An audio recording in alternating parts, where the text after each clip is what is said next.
So anyway, the age at which they start drinking. But here's some other things. The #1 age bracket now for alcohol addiction is age 18 to 20. Now let me give you a slant on this. I looked it up. When I was a kid, it was 30 to 34. Now it's 18 to 20. Why? Because kids start drinking at 11 or 12. They have in 8, 9, 10 years of drinking by the time they hit 20 years old. Another is this. Nearly half the people who will ever be an alcoholic nowadays are already an alcoholic by age 21. 2/3 were an alcoholic by age 25. Do you understand how this has happened? In my lifetime, how has it gone from 30 to 34 down to 18 to 20?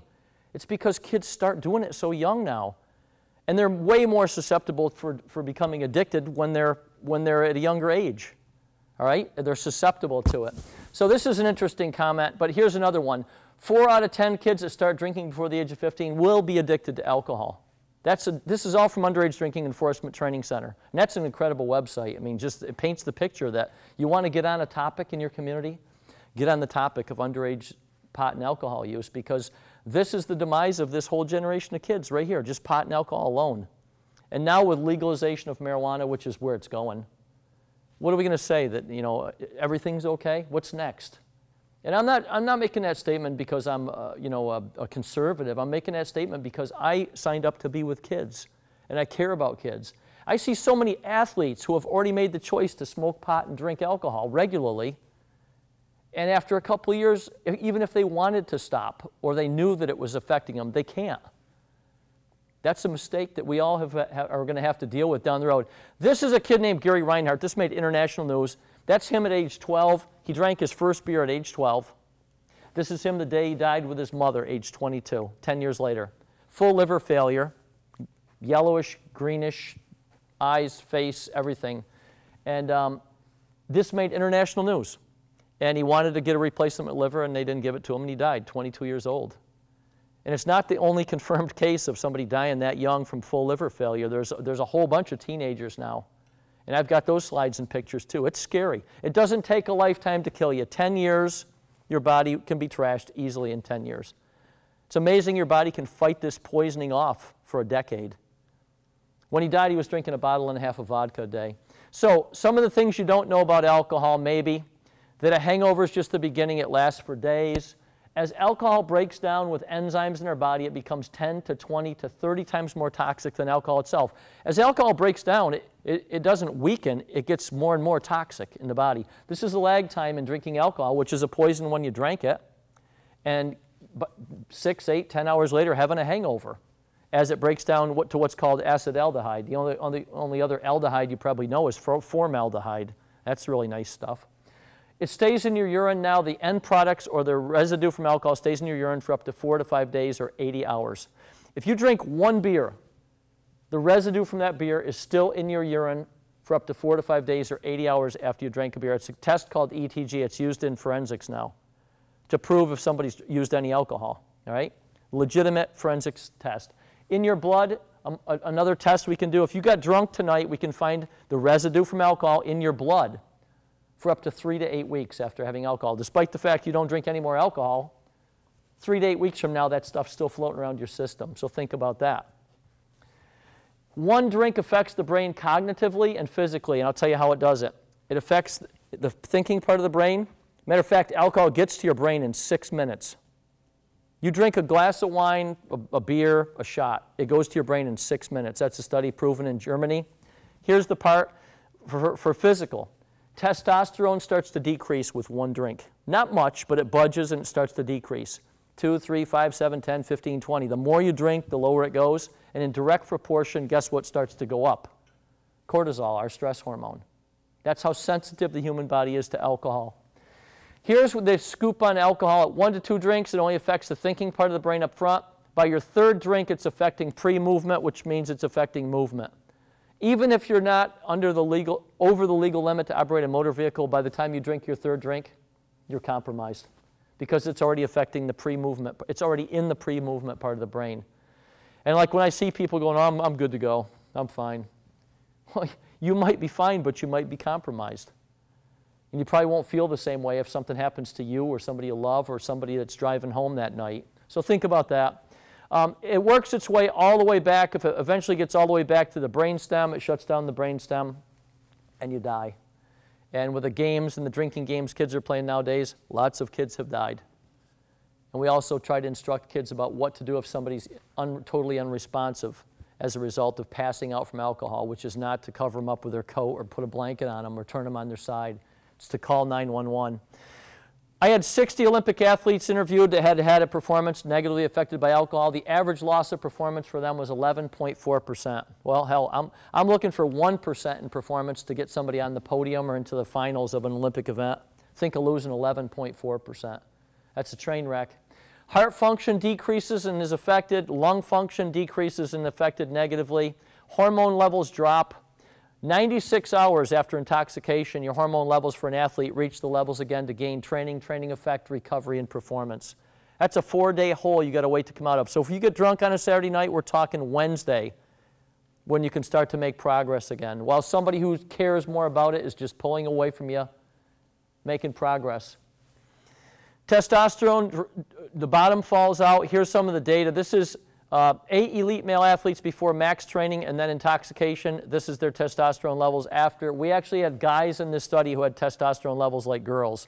If you don't know what that means, males have 10 times more testosterone levels than women naturally occurring. We actually had guys in the study who had testosterone levels like girls, which, you know, for somebody training for football or wrestling or some tough guy sport, you know, it's actually almost an embarrassment. You can't make any progress. You're just giving it away. Females take a way bigger hit from heavy alcohol use than males. They have less enzymes than men to break down alcohol, to the tune of about 1/4 to 1/5 less enzymes. It actually stays in a female's body longer than a male's body also. The injury study for NCAA football injuries from 792 colleges, Division I, II, and III, a 54% injury rate for drinkers, only a 23% injury rate for non-drinkers. Go figure. So that's a pretty high correlation that it has something to do with it. Human growth hormone drops about minimum of 70% after intoxication. Strength and power condition drops. 11% loss of explosive power. 8% loss of power endurance. That's power over time. 6% loss of acceleration speed. 8% loss of startup speed. That's your off-the-line speed, the most important speed you have. Lateral speed, ironically, 8% loss of lateral speed. 7% loss of endurance. Fat burning shuts down by 73%. 1 shot of alcohol, the equivalent of 1 shot of alcohol, shuts down your body's ability to tap into burning fat by up to 73%. So when people say to me, hey, I'm trying to lose weight, I got some weight around my waist, people my age, people I used to compete with, I go, do you drink any alcohol? You know, I drink some beers, I drink some wine. Good luck with the project because I don't see it happening. It doesn't allow you to catalyze and burn fat as a secondary fuel source. So even if you want to lose weight and you work out a lot, you're not going to lose much. We did a correlation study in 2004 and 5 and proved every time you get drunk, you lose as much as 14 days of training effect, human muscle. We have billboards now in 8 states. This is outside Portland, Oregon. This is in New Mexico. We have a statewide program, every high school in the state of New Mexico. This is in eastern Oregon, middle of nowhere. This is right by Syracuse University in upstate New York. I said to the athletes that were in the room today, 9th and 10th graders, I said, think of going out and getting drunk, and there goes 14 days of all that hard work you put in. All that effort and sweat and work ethic and equity that you put into your training. And that's why kids who party may not get worse, but instead of improving, now it's a flat line. They're not going to get any better. And that's what prevents people from progressing. That's just plain and simple the way it is. The Athlete Marijuana Pot project I did to dispel any myth that pot doesn't affect physical performance. This is interesting. This is THC in the brain, receptor sites in the brain. This is THC in the liver. 5 different places in the kidneys. Look how much is in the bladder. And then wonder why the incidence of bladder cancer in pot smokers is so much higher than the normal percent. This is where I have to ask this question. People think that marijuana is a non-addictive substance. So I can give you a little slant on that before your state maybe joins the rest of the states who think that it's just a good idea and that you can all make a lot of money off it. Here we go. This summer I went to a wilderness rehab center in northern Montana. Usually it's about 60 grand to send your kid there to get your kid off drugs. I interviewed 25 kids. I kept hearing a recurring theme. What's your drug of choice? What's the drug that puts you here? Meth, crack, heroin, whatever. Whole bunch of kids. Weed, marijuana, weed, marijuana. Guess how many kids were at that treatment center for marijuana addiction? 8 out of 10. So if 8 out of 10 kids are in rehab now for marijuana and it's non-addictive, then why are they there? A harmless substance, non-addictive. Oh, it's a little habit forming, but it's not addictive. I beg to differ. If you think this is a harmless drug, then answer that question or visit a youth rehab center. You can also see how fast and speedy and spunky these kids are at this age. You can see how blunted their emotions are and their enthusiasm and their energy levels. They're broken kids. My wife was shocked by that. Receptors in the brain.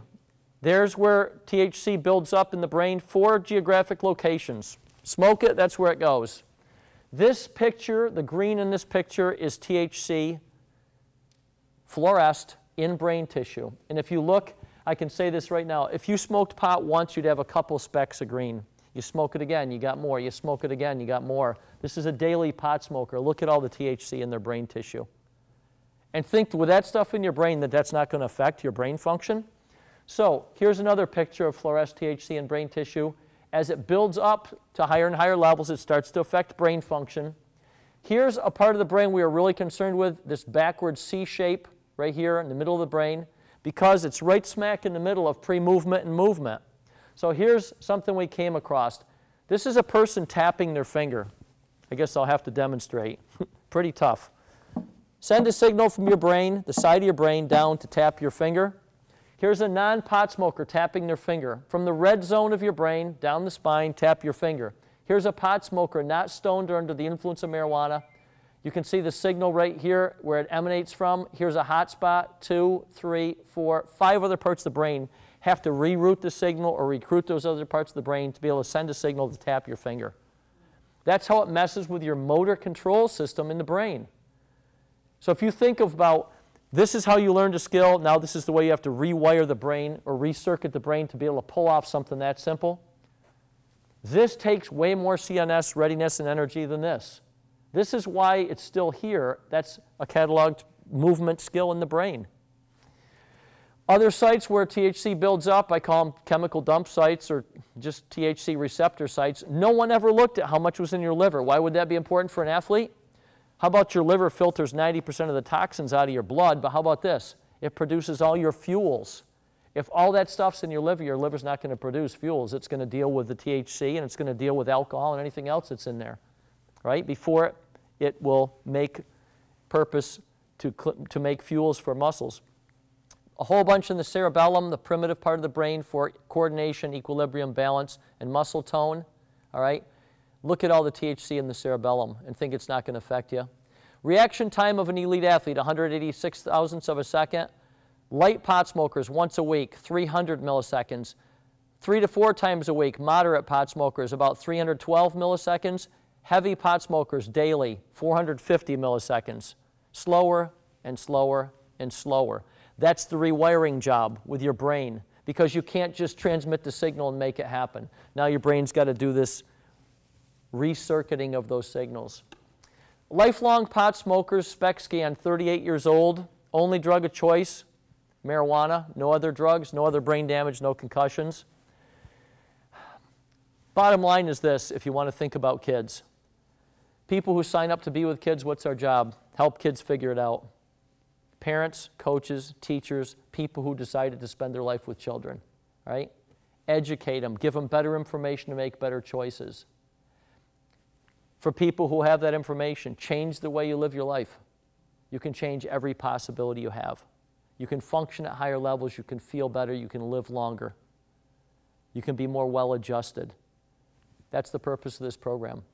And I can say this right now, any school district that starts this program, if your sports are here, they'll be here. If your academics are here, they'll be here. You're helping kids succeed. That's the purpose of this program. And help people have the information to do it. I look forward to coming back and doing more programs with your school and your community. We have lots of communities. I came in today and I initially when I come into the community, I look around and I say, okay, I get my read on the community. I looked at your school today, look at the beautiful facilities you have, all the stuff you're trying to offer your kids. Well, I can tell you this, there's also a whole bunch of kids that are already caught up in this stuff. It's not just the pot and the alcohol, it's the sleep, it's the nutrition, it's all kinds of things. you want to help your kids, this can help bring it into focus. And we educate coaches, we educate teachers. All these materials are used in health classes. There's nationally approved prevention curriculums that have no brain science in them. No brain scans, no brain science. It's just, I'm just saying to myself, you know, you could go on the internet and find this stuff in a day and make up a curriculum. What's with this? If we can't give these kids the information on how to live a good lifestyle, they're still going to make one up. And that may be the anchor around their neck that prevents them from ever being what they could be. So that's my goal, to go to communities and do this. And I look forward to maybe doing some future work with your coaches and athletes. And I thank you folks for coming out tonight.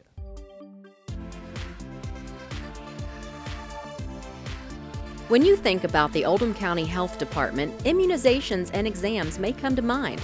But did you know that we also inspect the restaurants you ate at last week, the swimming pool you swam at this summer, and perhaps provided your child health information at school? Our purpose is to offer preventative health services for all Oldham County residents, of which many are mandated or regulated by the state and federal government. Public health programs exist to protect your health and the health of the community.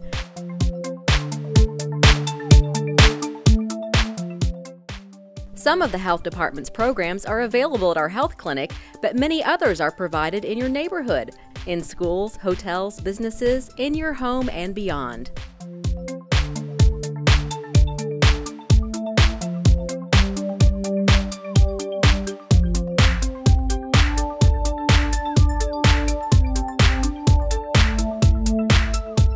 This show has been brought to you by the Oldham County Fiscal Court, community television for Oldham County.